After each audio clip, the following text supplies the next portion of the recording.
means even if you were wired in to have depression and anxiety, through certain lifestyle changes that would affect the chemistry in your brain, you can literally rewire it so that that won't be problematic. Does everybody understand that? Is that what remapping?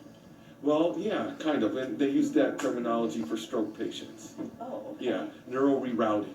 And cognitive neuroplasticity. disorders also.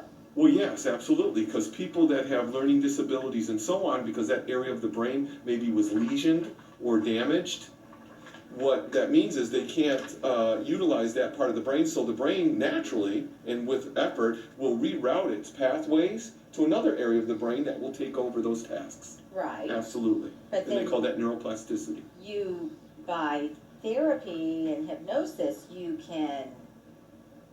Not necessarily hypnosis, but therapy, cognitive behavioral, and other neuroplasticity exercises. Yes, you can reroute that pathway, change the chemistry, and utilize a different area of the brain to handle the same tasks in a functional, productive manner. Which is amazing. Yeah. I mean, truly. Listen, guys, your anatomy and physiology, how you were born, is literally to fix itself. I mean, you are designed to overcome, to fix problems. If I cut my finger, I don't have to chop it off. It'll repair itself.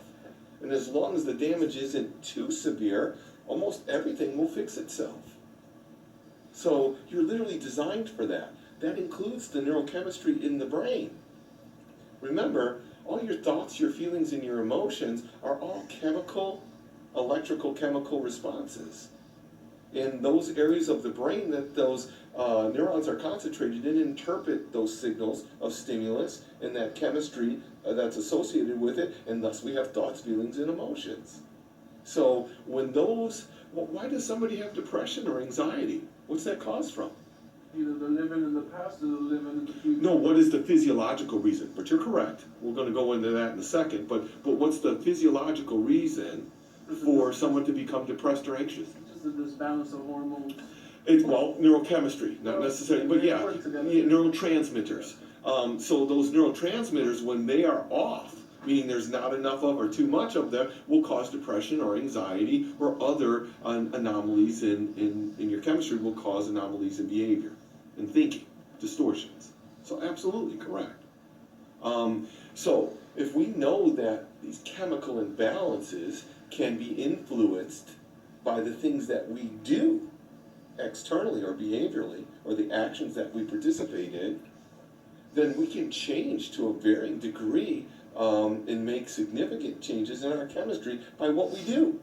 Think about a lot of the dysfunction. Think about what you just said in terms of how chemistry goes wrong in the first place. Listen, my chemistry or my thermostat is set at 75. What would cause that chemistry to go bad in here?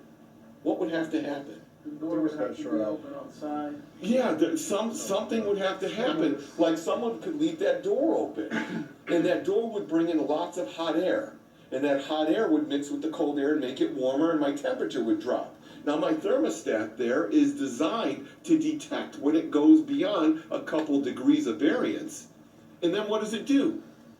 Compensates. Yeah, it compensates. It copes with. It adapts to the deficit by overcompensating, by regulating the airflow. Your brain does that too, but not with airflow, but with chemistry. So if I'm low on a certain chemical, the brain recognizes that. It tells the thermostat, hey, we're out of equilibrium. We better produce this chemistry so that this doesn't reuptake the stuff we're putting, and then it balances itself. It's doing this millions of times a day, literally. Did you ever drive in traffic and you get really upset at somebody? I do that daily. I don't stay mad all day. It goes away. Why? Because after that initial adrenaline burst, my fight or flight response, that chemistry comes back, I get angry and so on and so forth. I remove myself or resolve the situation. My chemistry says, oh, okay, and then it recompensates, adjusts, and then guess what happens? It's all done. It's fine. But then there are people who don't have that capability. Like, is that like is that the whole dopamine that helps you be happy. Did you guys hear what she said? She said, listen, some of the people don't have that capacity to re-regulate their chemistry. Now listen, all people have the innate capacity to do that unless they've inhibited it somehow. Do you understand? Right. So we all have a built-in mechanism that will correct for those chemical imbalances unless we interfere with the process. What are the things that you can do to interfere with the process of your chemistry working? Take drugs. Chemicals. Take drugs Yeah. or other chemicals that aren't naturally produced by yourself.